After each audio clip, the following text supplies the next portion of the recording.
بل یہاں پر میں 3 وظیفے ایسے بتاؤں گا انشاءاللہ جو ٹاپ آف دا لسٹ 3 وظائف ہیں مصیبت اور پریشانی میں تکلیف دور کرنے کے لیے، سنت وظائف آپ صلی اللہ علیہ وسلم کی طرف سے تعلیم فرمائے ہوئے۔ پہلا وظیفہ ہے یہ لا الہ الا انت سبحانک انی کنت من الظالمین کا۔ لا الہ الا انت سبحانک، نہیں ہے کوئی معبود سوائے تیرے اور تو تو پاک ہے اللہ، تو تو غلطی کر ہی نہیں سکتا۔ انی کنت من الظالمین، بے شک میں ہی خطا کار ہوں، میں ہی ظلم کرنے والا ہوں، میں ہی غلطی کرنے والا ہوں۔ جامعہ ترمذی میں انٹرنیشنل نمبر کے مطابق 3505، مشکات میں 2292 نمبر یہ حدیث ہے، اور قرآن حکیم میں تو ہم پڑھ چکے ہیں سورۃ الانبیاء آیت نمبر 87 اور 88 میں آپ صلی اللہ علیہ وسلم نے ارشاد فرمایا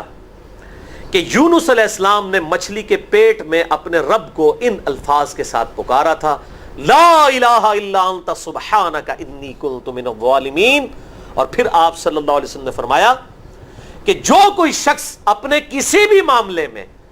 کسی بھی پریشانی میں اس دعا کے ذریعے اللہ کی طرف متوجہ ہو، اللہ تعالیٰ اس کی دعا کو قبول فرما لیتا ہے۔ اور قرآن میں بھی آ گیا نا کذالک ننجی المؤمنین، اور کتنا بڑا فتویٰ آیا میرے بھائیوں سورہ صافات 143 144، فلولا انہ کان من المسبحین، اگر یونس ہمیں ان الفاظ میں ہماری تسبیح نہ کرتا للبث فی بطنہ الی یوم یبعثون، تو مچھلی کے پیٹ میں قیامت تک مچھلی کے پیٹ میں رہتا اگر اس طرح نہ ہمیں پکارتا، اس کی قبر مچھلی کا پیٹ بن جاتی۔ یعنی یہ اتنا عطاب، اور وہ دور ہو گیا اس دعا سے، بہت بڑے اسماء اعظم میں سے ہے۔ تو یہ بہترین دعا، بہترین وظیفہ، اسماء اعظم میں سے بہترین چیز، اور سب سے بڑھ کر جو میں نے بات کی کہ بہترین استغفار، اللہ سے توبہ مانگنے کا بہترین ذریعہ۔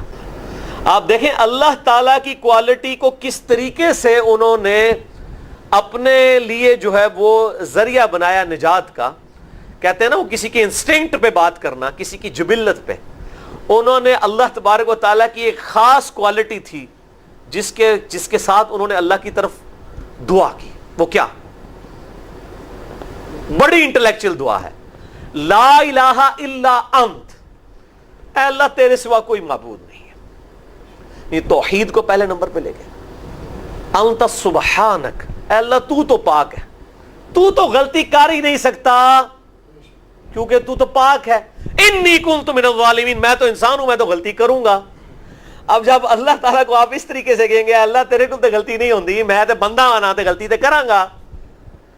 کیا زبردست انداز ہے اللہ کو پکارنے کا۔ اس پہ پھر نجات ہی ملنی تھی نا۔ اللہ تعالیٰ کی وہ کوالٹی انہوں نے ذکر کی ہے، اللہ میں تو بندہ ہوں نا تو غلطی کروں گا نا، تجھ سے تو غلطی نہیں ہونی، تو پاک ہے، غلطی تو میں نہیں کرنی ہے نا، تجھ سے تو ہو نہیں سکتی، جب میں کر بیٹھا ہوں تو معاف کر دینا۔ بہترین دعا ہے واللہ، بہترین استغفار ہے، اور صحیح بخاری اور مسلم کی متفق علیہ حدیث ہے، جب آپ تشہد میں بیٹھو تو درود شریف کے بعد جو اپنے رب سے چاہو مانگو، اس میں یہ دعا بھی آپ اپنے اوپر لازم کریں۔ یہ اسماء اعظم میں سے ہے، اپنی دعاؤں میں اس دعا کو کریں۔ دعا کی قبولیت کے لیے یہ آپ سمجھیں اللہ تعالیٰ کی طرف سے کیٹالسٹ ہے، جسے ہم وہ کیمسٹری میں کہتے ہیں کیٹالسٹ، کیمیکل ریئیکشن کو تیز کرنے والا، یہ کیٹالسٹ ہے۔ لا الہ الا انت سبحانک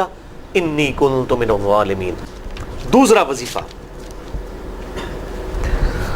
وہ بھی جامعہ ترمذی میں انٹرنیشنل نمبر کے مطابق 3524 نمبر حدیث ہے، لیکن ترمذی کا طریق جو ہے وہ ضعیف ہے۔ یہ میں پہلے بتا دوں، امام ترمذی نے ساتھ لکھا ہے یہ روایت کمزور ہے، لیکن ضروری نہیں ہوتی کہ روایت اگر ترمذی میں کمزور ہے تو کہیں اور وہ روایت صحیح نہیں موجود ہے۔ اس کی صحیح سند المستدرک للحاکم میں انٹرنیشنل نمبر کے مطابق 1862 نمبر موجود ہے، اور سنن نسائی الکبریٰ میں 10492 نمبر ہے، اور مشکات میں بھی 2454 نمبر حدیث ہے انٹرنیشنل نمبر کے مطابق۔ تو صحیح سند المستدرک للحاکم اور سنن نسائی الکبریٰ کے اندر موجود ہے، اور وہ وظیفہ ہے انس ابن مالک کہتے ہیں اور سعد ابن ابی وقاص کہتے ہیں رضی اللہ تعالی عنہما وعلیہم السلام کہ آپ صلی اللہ علیہ وسلم کو جب کبھی کوئی تکلیف یا پریشانی پہنچتی تو آپ صلی اللہ علیہ وآلہ وسلم ہمیشہ ان الفاظ میں اپنے رب کو پکارا کرتے ہیں۔ یا حی یا قیوم برحمتک استغیث، اے خود سے زندہ ہر چیز کو تھامنے والے، میں تیری رحمت کے ساتھ تیری مدد کا سوال کرتا ہوں۔ استغیث بولیں گے نا الف کے ساتھ، حمزہ کے ساتھ، تو یہ سنگولر کا صیغہ ہوگا، اور اگر ہم بولیں گے نستغیث نون کے ساتھ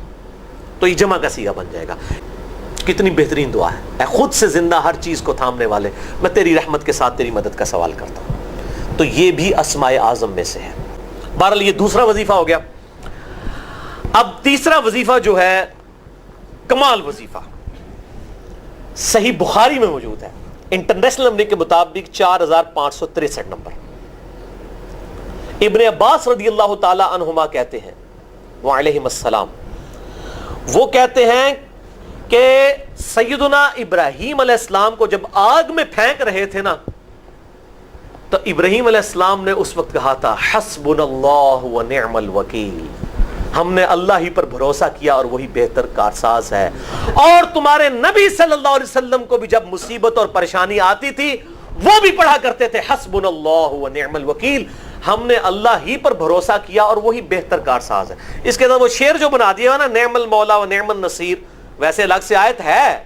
الگ سے آیت ہے، لیکن یہ شعر نہیں بنانا، بس اتنا ہی وظیفہ ہے، حسبنا اللہ و نعم الوکیل۔ اور یہ جو انہوں نے کہا کہ نبی صلی اللہ علیہ وسلم بھی یہ کہتے تھے، اس کا ذکر الحمدللہ قرآن میں بھی موجود ہے، اس سے بھی بڑھ کر سورہ آل عمران کی 173 نمبر آیت میں ہے کہ جب نبی صلی اللہ علیہ وسلم اور اہل ایمان کو یہ خبر پہنچی کہ کافر ان کے خلاف سازشیں کر رہے ہیں، تو نبی اور اہل ایمان نے پکارا حسبنا اللہ و نعم الوکیل۔ تو حسبنا اللہ و نعم الوکیل قرآن کی آیت بھی ہے، اور یہ ہے وہ آیت، وظیفہ قرآن میں آیا ہوا ہے یہ، آل عمران 173 اور صحیح بخاری 4563۔ اور مجھے بڑا وجد آیا کہ ابراہیم علیہ السلام کو جب آگ میں پھینکنے لگے تھے، انہوں نے اس وقت اللہ کو ان الفاظ کے ساتھ پکارا حسبنا اللہ و نعم الوکیل۔ اچھا، یہ جتنے بھی وظیفے ہیں نا میرے بھائیوں، ان کا فائدہ اسی وقت ہے جب آپ کو ترجمہ بھی ان کا آتا ہوگا، ورنہ آپ روزانہ جتنی مرضی تسبیح کھینچتے رہے کوئی فرق نہیں پڑے گا۔ اس لیے میرا ایک پرسنل مشورہ ہے کہ جب بھی یہ وظیفے پڑھیں نا آپ، اردو ترجمہ بے شک آتا بھی ہونا، ایک دفعہ اپنی زبان میں اس کو ریپیٹ کریں، یعنی آپ پڑھیں حسبنا اللہ و نعم الوکیل، میں نے اللہ ہی پر بھروسہ کیا اور وہی بہتر کارساز ہے۔ آپ دیکھیں یہ صوت القرآن چینل میں جب وہ عربی چل رہی ہوتی ہے، جیسے ہی وہ مراج الدین خان کا ترجمہ شروع ہوتا ہے نا، کیسے کب کبھی طاری ہو جاتی ہے، کیونکہ ہماری زبان میں بات ہو رہی ہوتی ہے نا، عربی ایویں تو نہیں قیام اللیل میں رو رہے ہوتے، ان کی زبان میں بات ہو رہی ہوتی ہے، اپنی زبان کا اثر ہوتا ہے۔ اسی طریقے سے آپ لا الہ الا انت سبحانک انی کنت من الظالمین، یا حسبنا اللہ و نعم الوکیل، یا حی یا قیوم برحمتک استغیث، جو بھی وظیفے پڑھیں نا، ایک دفعہ ان وظیفوں کو جب آپ الگ سے دعا مانگ رہے ہوں، اس وقت اس کو آپ اپنی زبان میں بھی دہرائیں۔ اور اس کے لیے کوئی تسبیح نہیں کھینچنے کی ضرورت کہ آپ نے اتنے 100 دفعہ پڑھنا ہے، تسبیح تو ویسے ٹھیک ہے، وہ آپ استعمال کر سکتے ہیں، لیکن آپ چلتے پھرتے اٹھتے بیٹھتے ہر وقت جس حالت میں بھی، اور صحیح مسلم میں حدیث ہے کہ یہ جو وظائف ہیں ان کے لیے تو کوئی وضو بھی کیا، غسل بھی پروٹوکول نہیں ہے۔ اب عائشہ کہتی ہیں نبی صلی اللہ علیہ وسلم حالت جنابت میں بھی اللہ کو یاد کر لیا کرتے تھے، صحیح مسلم میں حدیث موجود ہے، جنابت والے چیپٹر میں ہر حال میں اللہ کو یاد کرتے تھے۔ اور جو قرآن میں بھی دعائیں یا اذکار آئی ہیں نا، جب آپ حالت جنابت میں بھی اس کو کریں گے نا، تو اس پہ قرآن کا حکم نہیں لگے گا۔ تو جامعہ ترمذی اور ابو داؤد میں جو حدیث ہے کہ حضرت علی کہتے ہیں نبی صلی اللہ علیہ وسلم کو حالت جنابت کے علاوہ کوئی اور حالت قرآن پڑھنے سے مانے نہیں ہوتی تھی، تو اس سے مراد قرآن کی تلاوت ہے۔ اگر قرآن کی دعائیں جیسے ہیں بسم اللہ الرحمن الرحیم، یہ بھی تو قرآن ہے،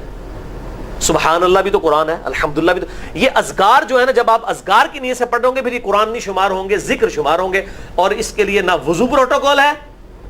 اور نہ غسل کا ہونا ضروری ہے، ہر حال میں اللہ کو یاد کر۔